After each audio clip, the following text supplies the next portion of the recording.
Sizlergeçe şu Arafat'tan şu bir belek bolsun. Allah barыбызга өлгөнгө чейин şu amalды кылганга тофик берсин. Bir Peygamberimizin berekeli hadisini aytayın. Tirmizi Şarif деген kitap var. Ошол жерде Tamimi Dari деген сахаба болгон. Айтат, Peygamberimiz айткан дейт. Kim айтса мындай деп. Aşhadu en la ilahe illallah vahdehu la şerike leh ilahen vahiden ahadan somadan lem yettehid sahibeten ve la veleden ve lem yekun lehu kufuvan ahad. 10 жол айтса 40 миллион сауап жазылады екен. Алла Таала ага 40 миллион сауап берет екен. Қанша жол айтса? 10 эле жолу. Бул эч көп эмес да. 1 минутта айтасыз, жаттап алгандан кийин. Дагы бир азыр мен айтам, угуп туруңуздар, анан кийин кайталайбыз. أشهد أن لا إله إلا الله وحده لا شريك لا إلها واحدا أحدا صمدا لم يتخذ صاحبة ولا ولدا ولم يكن له كفوا أحد. Büttü. Uşunu ile 10 jol aytsanız kança soğuk? 40 milyon soğuk. Eğer de Kabe'da aytsanız uşunu 10 jolu 40 milyonga 100 mingdi көбөйтүңүз. Менде kalkülatör пока жок. Kança olat siz özünüz esepte. Oşonça ulu soğuk berет. Oşon üçün mına duanı jattap alaylı. Kaytalaylı çıgana. Aşhadu en la ilahe illallah. Vahdehu la şerike la. İlahen vahiden. Ahadan somadan. Lem yettehid. Sahibeten ve la veleden. ولم يكن له كفوا أحد أشهد أن لا إله إلا الله وحده لا شريك له إلها واحدا أحدا صمدا لم يتخذ صاحبة ولا ولدا ولم يكن له كفوا أحد أشهد أن لا إله إلا الله وحده لا شريك له إلها واحدا أحدا صمدا لم يتخذ صاحبة ولا ولدا ولم يكن له كفوا أحد أشهد أن لا إله إلا الله وحده لا شريك له إلها واحدا أحدا صمدا أحدا صمدا لم يتخذ صاحبة ولا ولدا ولم يكن له كفوا أحد أشهد أن لا إله إلا الله وحده لا شريك له إلها واحدا أحدا صمدا لم يتخذ صاحبة ولا ولدا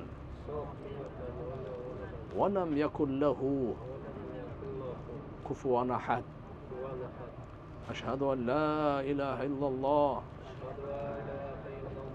وحده لا شريك له إلها واحدا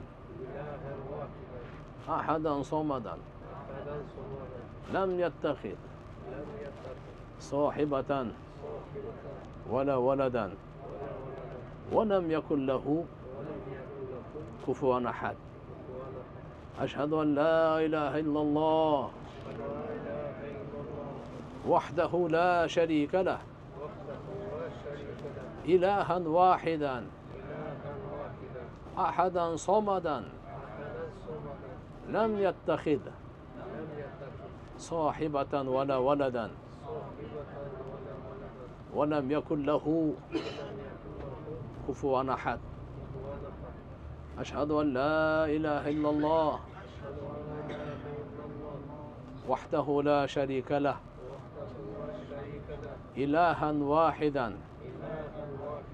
أحدا صمدا لم يتخذ صاحبة ولا ولدا ولم يكن له كفوا أحد.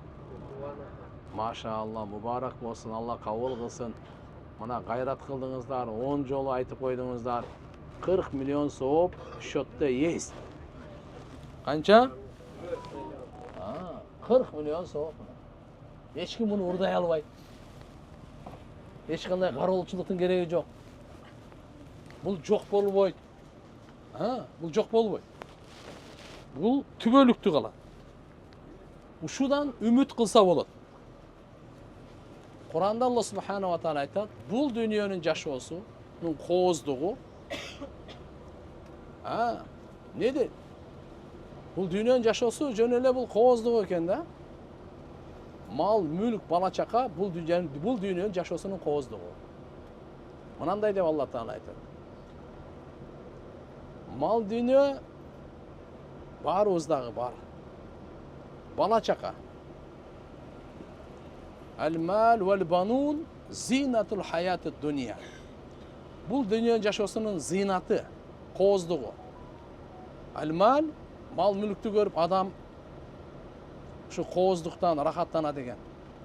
Мына мен үйүм, сарайым, жайлоом, мына ал мен атым, мына мен арашан коюм, мына мен алтыным, мына заводум, мына фабрикам деп адам баласынын бул дүйнө жашоосунун кооздугу экен. Экинчи, бала чакаңызды, балдарыңыз бар, кыздарыңыз бар, неберелериңиз бар. Ошолорду көрүп, бул дагы жашоонун кооздугу экен. Бирок карап туруңуз, ошу жашоонун кооздугуну менен чектелет, бүттү.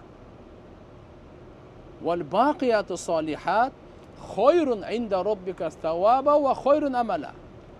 Түбөлүктү сиз менен калуучу булар эмес. Мал мүлк сиз менен түбөлүктү калбайт. Бала чака сиз менен түбөлүктү калбайт. Сиз менен түбөлүктү кала тургандар, ал сиздин жакшы амалдарыңыз. Ал кайсы дегенде пайгамбарыбыз айткан, бақияту салихат, субханаллах, алхамдулиллах, ла илаха иллаллах, Аллаху акбар. Ушул бақияту салихат деп коет экен терминде, Курандын термининде, хадистин термининде. Бул не дегени? Бир жолу айтасыз, сизден ажырабайт, сиз менен калат түбөлүктү деген сөз. Мына Алла Таала Куранда кандай деп айтып койду. Ушул бақияту салихаттан соопту үмүт кылганга жакшыраак, жакшылыкты Алланын алдындагы үмүт кылганга жакшыраак, ушул сизге сиз жакшы дейт. Мал дүнүйөдөн дагы, бала чакадан дагы сизге пайдасы тие турган ушул сиз үчүн жакшы. Ушудан үмүт кылсаңыз жакшы. Мал дүнүйөңүздөн үмүт кылганыңыз, бала чакадан үмүт кылганыңыз, аны коюп коюң. Алла айтып атат. Сиз үмүт кылсаңыз, ушу амалдан үмүт кылыңыз. Зикир субханалладан үмүт кылыңыз. Алхамдулиллахдан үмүт кылыңыз.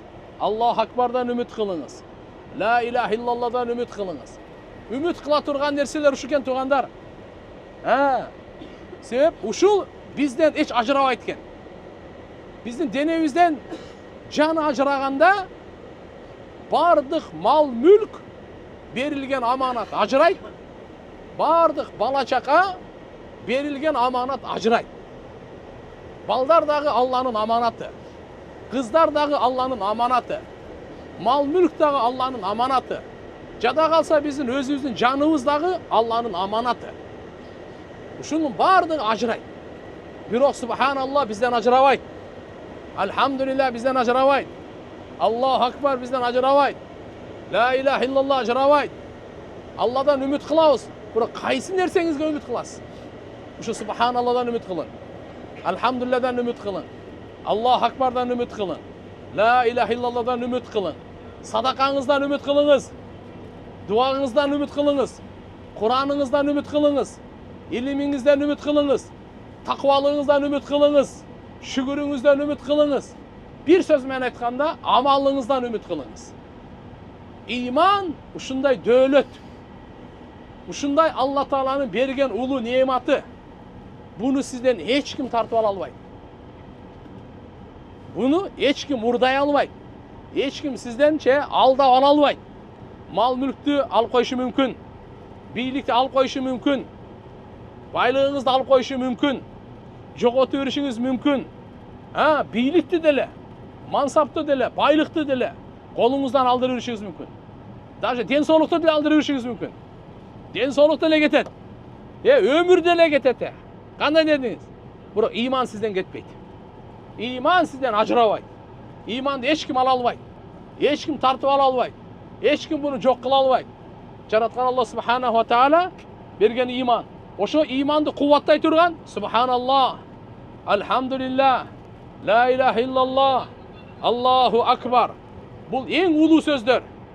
Пайгамбарыбызга ең жаккан сөздөр. Аллага ең жаккан сөздөр. Төртөө тең Кур'андын сөздөрү. Ошон үчүн тилибизди La ilahe illallah'ını aytıp жүрөгүбүздү нурлайлы. Кабырыбызды нурлайлы. Ахиретибизди нурлайлы. Аллах Акбарды айтып жүрөгүбүздү нурлайлы. Умму Hani деген энебиз болгон. Ким деген? Умму Hani деген энебиз. Бул пайгамбарыбыз саллаллаху алейхи ва салламдын аталары бир тууган. Hazret Ali radıyallahu anh'ın ecesi olur. Bir tuğan ecesi olur. Ummu Hani enemiz qarıp kalganda Peygamberimize gayrıldı. O Allah'ın elçisi. Men qarıp kaldım. Nar jaka beri jaka köp kıymılday albay kaldım. Bir oturup ele Allah'ını zikir kıla turgan nerseni bana үйrөтүң dedi. Allah'ın esey turgan nerseni үйрөтүң dedi. Peygamber sallallahu aleyhi ve sellem aytты. Ummu Hani dedi. Subhanallah dep 100 jol aytыңыз. İsmail paygambardın urpağынан құлдарды, Арабтың құлдарынан 100'dü azat kılgan soğun alası dedi. Kança? Jönökö kul emес, afrikanski kul emес. Murunku da orada. Araptın құлдарынан бұл bağlı olup eseptelinet ele bazarda. Oşondan 100'dü azat kılgandı soğun alası. Kançаны aytsanız? 100 subhanallah aytıp koysanız. 100 jolu alhamdulillah dep koysanız 100 attı eğer tokumu menen çoğun gazatqa dayardap bергeni soğun alasın. Ana bir at kança turat? Eğer tokumu kança turat? 100 at kança turat?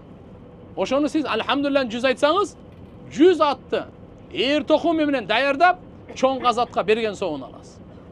Andan keyin Allahu Akbar. Uşunu 100 jol aytsanız dedi.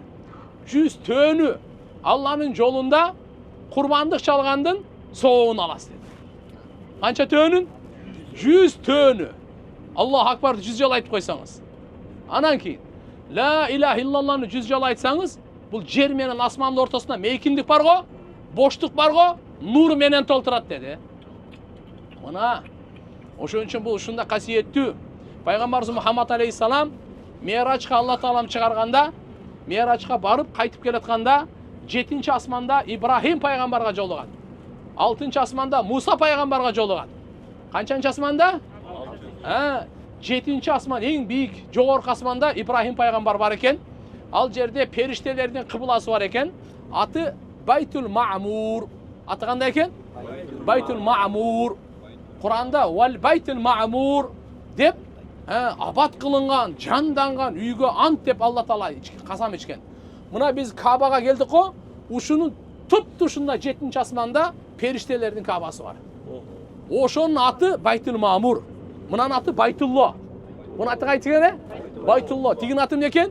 Baytul Ma'mur. Bir günde 70.000 perişte tavaf kılat eken. Oşonun gezegi kıyamat gün geçen kayra gelbeyt eken. Püttü. Az biz kayra tavaf kıltağızga barıp jırga atağız da. Periştelerge bir ele tavaf. Kayra uşunçalık köp eken alar. Gezegi kıyamat gün geçen kayra oçurit gelbeyt eken. Püttü. Mına. Oşol 70.000 perişte tavaf kılgan Baytul Ma'murda İbrahim peygamber jölönüp oturuptur. Ne kılıp oturuptur? Mında jölönüp oturgan. Пайғамбар саллаллаху алейхи ва саллям келіп қалғанда ананы айтты. Пайғамбарымызға айтты: "Ей Мұхаммад, үмметіңізге менен салам айта барыңыз" деді. Машалла. Ошон үчүн биз ат-тахияттачы, biz aytamiz go, ne deymiz? Allohumma solli ala Muhammad va ala ali Muhammad kama sollayta ala Ibrohim va ala ali Ibrohim innaka Hamidum Majid deb пайғамбарымызға айтқандай, Ибрахим пайғамбарға да айтып қоябыз да. Ибрахим алейхиссалам пайғамбарлардың атасы бұл. Біздің пайғамбарымыздың ата бабалары. Мейлі? Ошо Ибрахим пайғамбар айтып атат, үмметіңе менен салам айта бар. Дағы қошымша мынаны айтып қой деді. Бейіш бар го, топырағы таптаса деді. Сусы аябай дамды деді. Мейлі? Бейіш ушундай кең майдан, анын дарақ көчөттөрү, субханалла, алхамдулилла, ла илаха иллалла, Аллаху акбар. Ушулар бейиштин дарақты көчөттөрү экен. Ким канча кааласа бейишине даракты бу дүйнөдө тигип алсын. Бу дүйнөдө тигип алсын. 1000 жол айтсаңыз бүгүн ес 1000 дарак. 10.000 жол айтсаңыз 10.000 дарак тигип аласыз. Ошон үчүн фалятанафасил мутанафисун. Жакшылыкта жарышкандар барбы? Жарышканга майдан бар. Фастабикул хайрат. Алла Кур'анда айтат. Жакшылыкта силер жарышкыла, бири-бириңерден озуп. Жамандыкта эмес, көрө албастыкта эмес, дүнүйөнү топтогондо эмес. Мейлиби? Текеберликте эмес, риякөрлүктө жарышпагыла. Силер жарышкыла, жакшылыкта жарышкыла, таквалыкта жарышкыла, намазда жарышкыла, зикирде жарышкыла, садакада жарышкыла, орозо тутканда жарышкыла, жакшылык кылганда жарышкыла, кечиримдүүлүктө жарышкыла, ынтымактуулукта жарышкыла. Биздин жарыша турган нерселерибиз бар экен. Просто биз башка нерсени тандап алыппыз да. Шайтан тандап берген да анычы. Ким тандап берген? Ошон үчүн таштап туруп, пайгамбар бергенди жарышайлы. Пайгамбар саллаллаху алейхи ва саллям мынакей ибадаттагы жарышуу туугандар. Илимде жарышайлы, жакшылыкта жарышайлы, жакшылык каалаганда жарышайлы, кайрымдуулукта жарышайлы, бири-бирибизге жакшылык кылууда, жакшы ойлоодо, жакшы амалда, жакшы кулук мүнөздө жарыша турган иштерибиз мына. Мына ушундай касиеттүү амалдарды бекем кармайлы. Алла Таала берген ушу амал менен бул бизден иншалла ушу Кур'ан-ы Каримде Алла Таала ошону айтып койгон. Алла биздичи өңүбүздү карабайт экен. Сиз арабсызбы, араб эмессизби, карасызбы, аксызбы, сулуусузбу, кониксизби? Алла аны карабайт. Себеп өзү жараткан ал. Сыноо үчүн жараткан ал. Алла биздин байлыгыбызды карабайт экен. Канча байлыгыңыз бар? Кийимиңиз бүтүнбү, жыртыкпы, эскиби, жаңыбы, модага лайык келеби, келбейби? Сиздин кийимиңизди Алла Таала карабайт экен. Инналлаха ла яндуру иля суаликум ва ла иля амваликум. Байлыгыңызды карабайт, өң түсүңүздү карабайт дейт Алла Таала. Мааниси кандай? Сиздин өң түсүңүзгө карап, байлыгыңызга карап, бактылуулуктун чечимин чыгарбайт деген сөз. Валакин яндур иля кулубикум ва а'маликум. Бирок Алла Таала силердин жүрөктөрүңөрдү карайт дейт. Каякты карайт дейт? Жүрөктөрүңөрдү карайт. Жана денеден чыккан амалдарыңарды карайт. Колуңар алдабай эле турабы? Таразадан алдабай эле турабы? Колуңар уурулукка барбай эле турабы? Тилиңер жалган сүйлөгөнгө кетпей эле турабы? Ушакта бирөөгө жала жаппай эле турабы?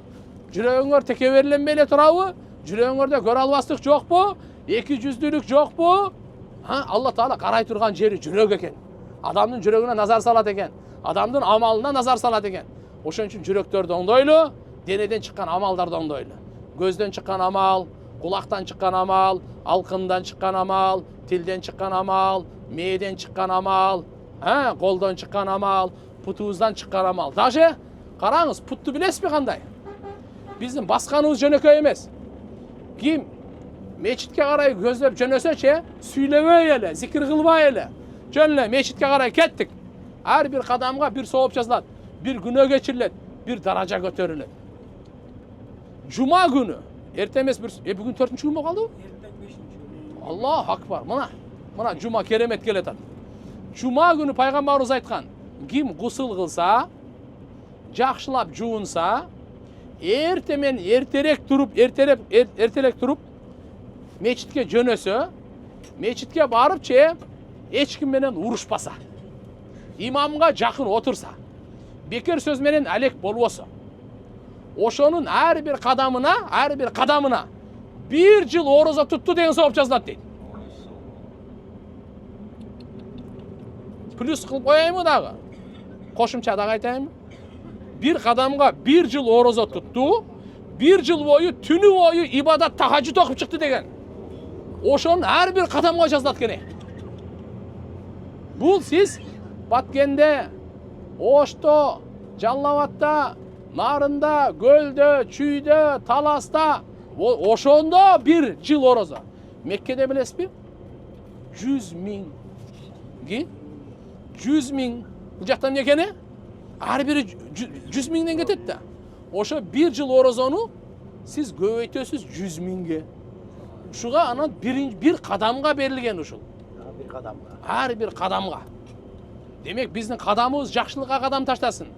Біздің қадамымыз чақымчылыққа емес, уырулыққа емес, арамға емес, құмар ойнағанға емес, арақ ішкенге емес, зына қылғанға емес, адамдарды бөліп жарғанға емес, шайтандағанға емес, бұзуқылық қылғанға емес, күнөөгө емес, біздің қадамымыз қайқа іштесін?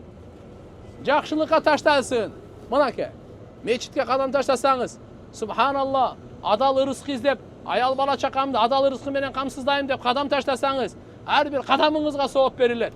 Умраға, ажылыққа, мечітке, даватқа, илимге, ғазатқа таштаған әрбір қадам бағланады. Әрбір қадам қадырланады. Әрбір қадамға Алла Таалам сауап береді. Мына ошол жақшылыққа бастайын. Демек біздің денебізден шыққан амалдар арамға емес, адалға болсын. Қолуыздағы, тіліміздағы, көзіміз, ойымыз, өзіміз барыбыз иншалла жақшылыққа. Әрекет қылабыз иншалла. Алла Таалам қабыл қылсын. Алла Таалам береке берсін. Эми сол жақты қарап қойғыла. Ошо Намира деген мечит ошол. Сол жақтағы. Мына Арафат территориясына шықтық. Мына сары чоң-чоң белгілер. Бұл Арафаттың территориясы. Мына ошо мечит, пайғамбарыбыз оқыған жер ошол. Бұл жерде азыр деле мына жұмысшылар келіп намаз оқойды. Бирок Арафа күнү бүткүл ажылык. Бу жерге барды батпайт. Тияқта палаткаларында эле окуйт. Бирок көпчүлүгү ушул жерде окуйт да. Чоңдугу деле чоң ал, тамаша чоң, кичинекей эмес. Мына башы мына ал жакта. Бул эки бөлөк эмес, бир мечит мына. Түшүндүңүздөрбү? 1 2 3 4 5 6 мунаралуу мечит. Оң жакта мына кызыл атайы жөө басканга, жөө адам баскандарга мына кызыл жол көрдүңөрбү? Ушундай жолдор аябай көп. Бул жагынан тиягындан мына Арафаттан Муздалифага где-то bir 5 километрдей бар. Ошого жөөлө түшүп кетишет. Bir где-то bir мүмкүн bir 500 миңдин тегерегинде мына шайтанга ташырыткан жерден Арафатка чейин эмелер бар. Метролор бар. Поездар бар да. Вот ошолор менен ташышат ажылардычы. Анан бир тобун мына автобус менен ташыйт. Bir канчасы жөөлө түшөт. Мына жер бардыгы VIP. Талада эле жатышат. Талада жатышат да. Муну асфальт таап алсаңыз, айтып атам, VIP-ни жүрөсүз да? Эң бир эме да ол, эмне деп коет аны? Люкс да, мына люкс. Асфальтта жаткан люкс. Атак ол асфальт эмес, чаңдаган о таш аралаш, таштарды тегиздеп бир нерсе кыласыз дагы деп жатып аласыз. Азыр кондиционерлерди коюп калышты, палаткаларды коюп калды. Мурун будан бир 20 жыл мурда эчтекеси жок. Бир палатка үстүнөн тартылат эле күнгөчү. Атак мындай кондиционер дегендер жок эле. Күн аябай ысычу. Анан сууларды алып келип туруп, сууларга муз салат. Музу деле бир жарым саатта жөнөкөй эле кайра суу болуп калат. Аябай күн ысыганда. Күн ысыганы 50-55 градуска чейин чыгып кетет кээдечи. Азыр бирок салкынга келатат, Кудайга шүгүр. Буюрса иншалла анча жеңилдеп болотат. Андан кийин Муздалифага барганда эч кандай палатка жок жерде. Эч кандай тиге мындай себеп дегенде эртең менен кечке чейин аябай ибадатка элек болгондон кийин Алла Таала баарына ушундай уйку берет. Ушундай жан дүйнөнүн рахаты, жүрөктүн тынчтыгы адам субханалла андай рахатты көргөн эмес болуш керек. Алла ушундай берип коет Муздалифадачы. Ааламды жаратканда эң алгач кылып жараткан экен да Меккенин жеринчи. Анан ушул жерден анан жерди жайып, камырды жууруп жайгандай бүткүл ааламга жер таркаган. Жер жайылган. Бирок эми Алланын кудуретин караңыз. Арафатта, Муздалифада, Минада суу таңкыс болгон. Суу, ошон үчүн булар ажыга келгенде сууларын кошо ала келет эле да. Меккеде Замзам бар. Бул жакта андай арык бар, дария мария жок да. Булак сулак. Ошого ушул ажыларга кыйналбасын деп Зубайда деген энебиз болгон. Суу тартып келген. Мына оң жакты карагыла. Тоонун боорун карагыла. Неге көрүп атасыңар? Оң жакта тоонун боорун карасаңар, көрүнүп атабы? Ушу канал. Не экен? Канал. 37 километрден тартылып келген канал. Зубайда деген энебиз тартып келген ушуну. 1200 жыл мурда болжолду. Канча? 1-12 кылым болду.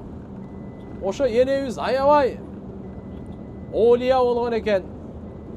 Эстүү, имандуу, март болгон экен. Падышанын аялы болгон. Харун Рашид дегендин. Таиф жактан 37 километрден ушу сууну тартып келген. Ошол убакта дагы ушу проектировщиктер болгон экен да. Акчасын санагыла деген. Анан акчасын санаганда энебизге айткан: "Эне, өтө чоң чыгашы болуп калгыдай десе, бир кетмен чапканды 1 динар берип болсо мен жасатам" деген.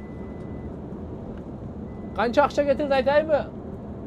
7 тонна 200 килограмм алтын кеткен. Ошол убактагы. Анан ушул жерден үммөт мусулмандар 1200 жыл суу ичти. Элестетиңиз? 1200 жыл. Мына азыр бир 50 жылдай болуп калса керек, көп болсочу. Суу келбей калгандачы. Суу нар жактан келип калганда заман өстү. Атак үммөт ушул суусунан, ушунун булагынан Айны Зубайда деп коет. Не деп коет экен? Айны Зубайда. Зубайда энебиздин булагы мына. Ошонун суусу каналы деген сөз. Зубайда Харун Рашид деген падышанын аялы болот. Үйүндө 2000 кары кыз 24 саат кезек менен Куран окуп турчу экен да. Канча миң? 2000 элестетиңиз. Кезеги менен. Ар бир саатка билбейм канчадан бөлгөн. Ошондой кылып токтобой окуп турган. Ошон үчүн кыздуу болуп калсаңар, неберелүү болуп калсаңар, Зубайда деп коюп койсоңор болот. Ким деген аты?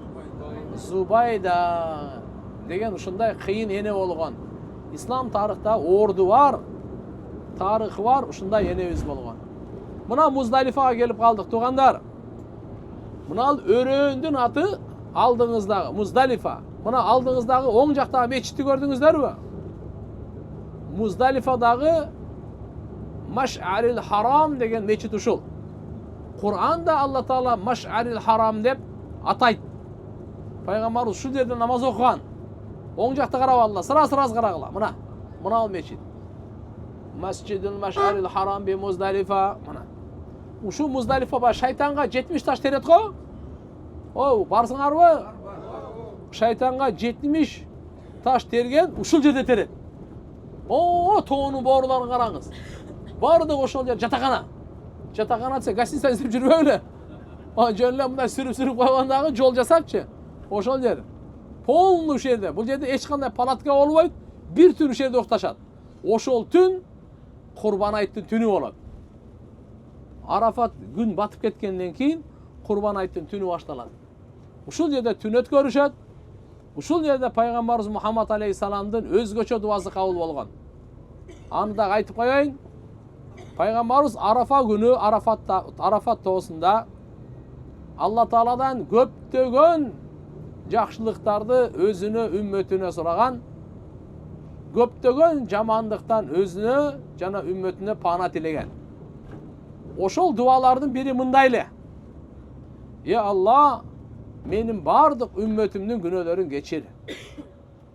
Залым үммөттөрүмдүн күнөөсүн кечир" деген дуа бар эле. Кандай үммөт? Залым. Түшүнөсүзбү залым үммөт деген кандай? Бирөөгө зулумдук кылган, акысын жеген, бирөөгө кордук көрсөткөн, зулумдук кылган, жамандык кылган да, короче. Ошондой үммөтүмдүн күнөөсүн кечир деп пайгамбарыбыз Алла Тааладан сурап атат. Элестетиң. Алла Таала Арафат күнү кабыл кылган эмес. Айткан пайгамбарыбызга. Сенин залым үммөттөрүңдүн күнөөсүн кечирилүүсү ошо жапа чеккен, мазлум, зулумдук көргөн ошолордун алдында ошолор кечирсе анан кечирилет деген да, түшүнүктүбү? Ошолор кечирсе анан кечирем деп койгон да. Мина ушу Муздалифага келгенде пайгамбарыбыз түнү Алла Таалага мындай кылып сунуштаган. Караңыз. Кереметтүү сунуштаган. Мындай деген. Я Алла, менин залым үммөттөрүмдүн күнөөсүн кечирип койчу. Десе Алла Таала баягы жоопту айткан. Залым үммөттөрүңдүн күнөөсү ошо зулум чеккен адамдардын алдында кечирилүүсү, то есть. Алла пайгамбарыбыз мындай деп атат. Я Алла, сен ошол зулум чеккен үммөтүмө зулум чеккенине жараша бейиш берсең разы болуп калат. Зулум чеккенине жарашачы? Разы болуп калат. Анан кийин менин залым үммөтүмдү кечирип коесуң да сен айткан да. Ошондо Алла Таала макул деп койгон да. Пайгамбарыбыз бамдат намаз окугандан кийин ушунчалык кубанып, курсант болуп, настроение 5.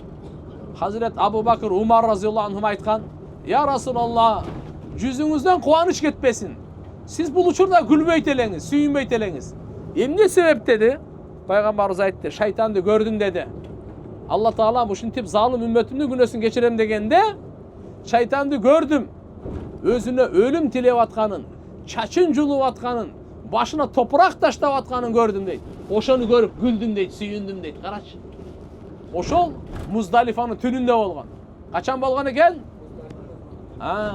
Курбан айттын түнү болот тугандар. Ошо жөнөкөй түн эмес, касиеттүү улуу түндөрдүн бири. Кээ бир аалымдардын айтуусунда Кадыр түндөн жогору түн. Кадыр түн барго? Ошондон дагы жогорку түн дейт бул. Андан абзел, андан жакшыраак түн дейт. Муздалифанын түнүнчү, Кадыр түндүн түнү. Мына ушул өрөөн тугандар полный Муздалифа. Мына Куда кааласа азыр Мина дегенге келдик. Не дегенге келдик? Мина. Эсте болобу? Каерде болдук биз бүгүн? Арафат. Андан кийин каерден өттүк? Муздалифа. Муздалифанын мааниси топтолуу, Арафаттын мааниси таанышуу, Минанын мааниси үмүт. Үмүт барго, үмүт. Үмүттөнөт го адам. Мына. Ушу Минада Ибрахим пайгамбар, Исмаил пайгамбардын мойнуна пычак тарткан жер ушер. Минада тарткан. Каерде тарткан? Ажылар ушерде 5 күн болушат. Мына оң жакта палаткаларды көрүп койгула. Караганча кеткиле ана палаткаларды. Оң жакта көрдүңөрбү? Азыр эми Исмаил пайгамбардын мойнуна пычак тарткан жерди көрөсүздөр. Исмаил пайгамбардын мойнуна Алла Таалам буйрук бергенде Ибрахим пычак тарткан. Сол жакта карасаңыздар, тоонун боорунда күмбөз турат. Күмбөзгө окшогон таш турат. Сол жакта. Кана. Ким көрдү? Көрүндүбү? Алхамдулилла. Ошол жерде мойнуна пычак тарткан экен да. Бул мындай болот. Ибрахим пайгамбар Алланын сүйкүмдүүсү. Исмаил пайгамбарда баланы карылыкта көргөн. Анан жүрөктөгү сүйү жаш бала да эми. Исмаил пайгамбар, тим эле болочок пайгамбар. Жагымдуу, жылдыздуу, нурлуу, тим эле карылыкта көрүп атат Ибрахим пайгамбар. Анан көбүрөөк сүйүп калган окшойт. Кандай болгондо дагы Алла Таала Ибрахим пайгамбарга түшүндө вахий берген. Баланы муздагын дегенчи. Анан Ибрахим пайгамбар машалла Алланын буйругун аткарууда номер 1 ал. Эч нерсени аябайт, эч нерсени карабайт. Даже өзүн отко ыргытканда да ошого таяр. Аял бала чакасын ошондой бактуу жерден ушул жерге алып келип койгон, эгин өспөгөн ага таяр. Баланы эми музда деп атат. Болду dedi Allah'tan. Bir Ibrahim пайгамбар Исмаил пайгамбарга айткан. Балам, мен сени түшүмдө көрдүм. Алланын атына муздап атыпмын, кандай дейсиң дегенде, баладагы болочок пайгамбар жөнөкөй пайгамбар эмес. Исмаил пайгамбардын сөзүн караңыз. Болбосо ошол жаш бала 6-7 жашар бала. Ата, Allah emniye buyruk berse sizge, oşonu kılıveriniz dedi. Meni Kuda kalasa sabırdılardan tavas dedi. Karaç. Allah Teala boruker, kantip balanı muzdağanға buyruk bersin. Adamın akılına sıyvaydı. Birok görse maksatı, balanın, muhabbatın cürekten muzdatu eken da. Oşonu muzdao olçu da. Kıskası, İbrahim Peygamber o şerge alıp kelgen, juuntu alıp kelgen. Anayın balanı oşol tartkanda moyundan bıçak moyundan bıçak tartkanda qarasa bala nar jata asmandan beyişten kök qoçqor түшүп ошол музду алып калганда ошодон бери мына курбанчылык кератат 5000 жылдан ашты. Сол жакта карагыла. Ана мечиттин аты Масжиди Хайф. Бир риваятта айтып келет 70 пайгамбардын сөөгү бар дейт. Сол жакта караңыздар. Ана ошол 4 этаж жамарат дейт. Шайтанга ташырта турган жер ошол. Көрдүңөрбү? Сол жакта. Сол жакта анау. O üstünde vertolyot kona turan jeri daha var. Uşul жерге барып шайтанга кичинекей, орто, чоң үчөөнө ташыртат. Эми оң жакта карагыла. Мына палаткалар. Ажылар 5 күн жерде болот тугандар. 8-inde келет Яуме Тарвия. Арафатта эртемен ушул жерден чыгып кетишет кайра. Ана Муздалифага келип 10-у, 11-и, 12-си болуп Зилхижжанын айында ушу 5 күн жерде турушат. Мына бардык палаткаларда Maşallah, аябай жакшы условиялар коюлган. Мына палаткалар өрттөсөң өрттөнбөй турган палаткалар. Бир учурда ушул жерде газ жарылып, бир топ адамдар шейит болгон. Ошондуктан кийин анан ушундай палаткаларды алып келип коюшкан. Өрттөнсө да өрттөнбөй турган, өрттөсө да өрттөнбөй турган. Ушул жерде субханалла, мына где-то бир 2,5 миллиондун тегеринде ажы болот. Дагы бир 500 миң кыскасы айтканда кызматында болот. Ошентип бир 3000 кишинин тарабында айланасында мына ушул жерде машалла ажылар болот да. Кудай кааласа азыр булар чоңойтуп атат, кеңейтип атат. Дагы көптөгөндөрдү кабыл кылат иншалла. Азыр мына туннелден өткөндөн кийин, чыккандан кийин оң жакты карап коесуздар, минанын бир жакшы көрүнө турган жери бар. Вообще конкретный көрүнөт да. Укмуш чырайлуу көрүнөт. Ошол моментти колдон чыгарбаңыздар. Кудай кааласа азыр мына эмеден өткөндөн кийин, туннелден чыгабыз го. Бир аз айдагандан кийин оң жакты карап кетсеңиздер, укмуш машалла. Минаны точно бир, кандай десем, бир чети жакшынакай көрүнгөн жери бар. Азыр мына оң жакта карап кете бергиле, аз көрүнөт азыр. Мына биздин автобус, анаркы автобус өтүп кеткенден кийин кана деп жүрбөйлү. Мына жерде карагыла, мына. Бисмилла, бисмилла, бисмилла, мына. Көрдүңөрбү мына? Мына ушулар бардыгы алхамдулилла. Ушул мина өрөнү. Кайсы жерде болдук тугандар? Ага чейинчи. Ага чейин Арафат, Кайсы тоону көрдүк? Ага чейинчи. Саур тоосу, Пайгамбарыбыз жашынган үңгүр каерде эле? Саур тоосу. Азыр мына жерде капчыгай бар. Убойныйлар ушул жерде. Мына сол жактагы убойныйлар, убойны. Курбанчылык чалат го? Төөлөрдү, уй-букаларды, кой эчкилерди. Мына капчыгай кокту. Азыр оң жакты көрсөтөм. Полностью убойный. Основной ушул жерде Муайсам деп коет. Ушул жерде машалла анан кийин эме кылышат. Мына жердеги мыналардын бардыгы убойный. Мал толот, убойныйларды ушул жерде мына капчыгай полностью ушу убойный. Анан фураларды холодильниктер менен алып келет. Негизги эт Африкага кетет. Основной каяка кеткен? Кембагалдар бар, кыйналгандар бар. Атак бул Саудия анда этпетке муктаж эмес да, мамлекет эмес да.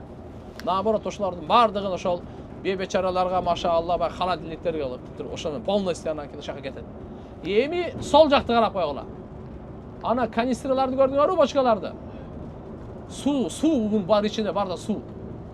Көрдүңөрбү буларды? Сууну кандай? Эми ошончо себептегенде мыналардын бардыгын ушунча 3 миллион калк жуунат. тазаланат, суу ичет. Ошого запасы менен ушундай кылып коюшкан. Сүрүн салып турган тобун андай болуп. Ошонун үстүндө Хира деген үңкүр бар. Не деген үңкүр бар экен? Хира. Үңкүрдүн аты Хира. Тоонун аты Нур. Жердин аты Мекке. Пайгамбарыбыз 40 жашка чейин Меккедеги бутпарасттарды көрүп ташап кетет эле дагы. Ушул жака азыгын көтөрүп чыгып кетет эле. Ушул жерде үңкүрдө түнү күнү этикаф кылат эле. Ибадат кылат эле. Дуа кылат эле. Зикир кылат эле. Ибрахим пайгамбардын жолунда дининде намаз окуйт эле. Пайгамбарыбыз саллаллаху алейхи ва саллям ушинтип чыгып азыгы түгөнгөндө кайра түшпөсө берет эле. Күндөрдүн биринде, даже түндөрдүн биринде десек болот.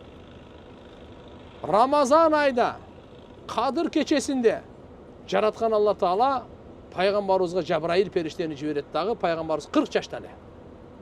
Ушунун үстүндө Кур'ан түшкөн. Ушунун үстүндө эң алгачкы Кур'андын 5 аяты пайгамбарыбызга пайгамбарчылыктын берилүүсү, адамзаттын мырзасы менен периштелердин мырзасы жолукканы ушу тоонун үстүндө болгон. Хира деген үңкүрдө болгон.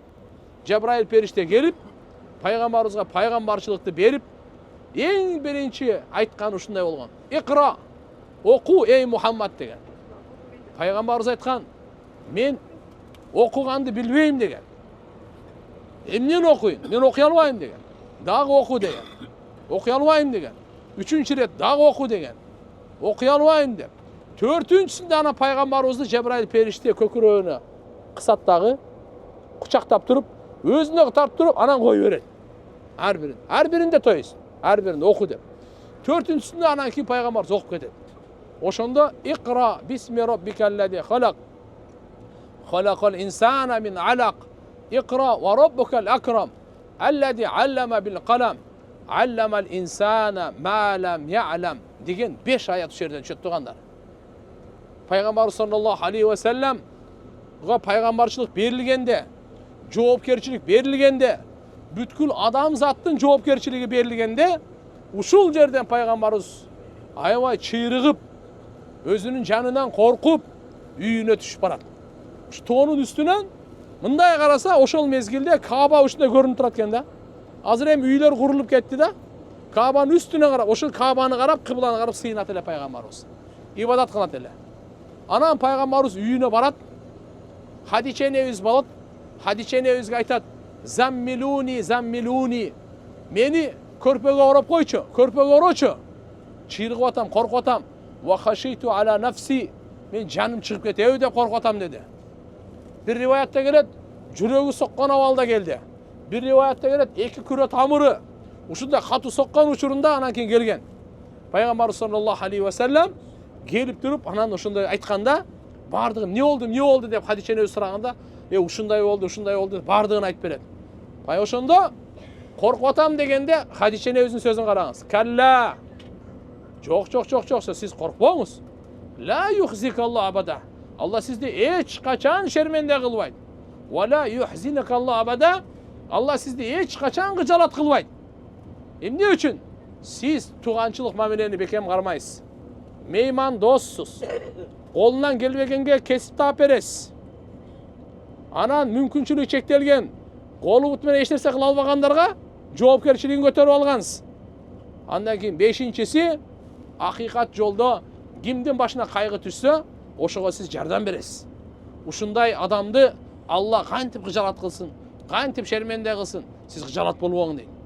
Пайгамбар саллаллаху алейхи ва саллямга эң биринчи көңүлүн көтөргөн Хадиче энебиз аялы болот тургандар. Ошон үчүн аялдын орду күйөөсүнө дайыма поддержка бериш керек. Акча жокпу? Проблема жок деңиз сразу эле, майлыбы?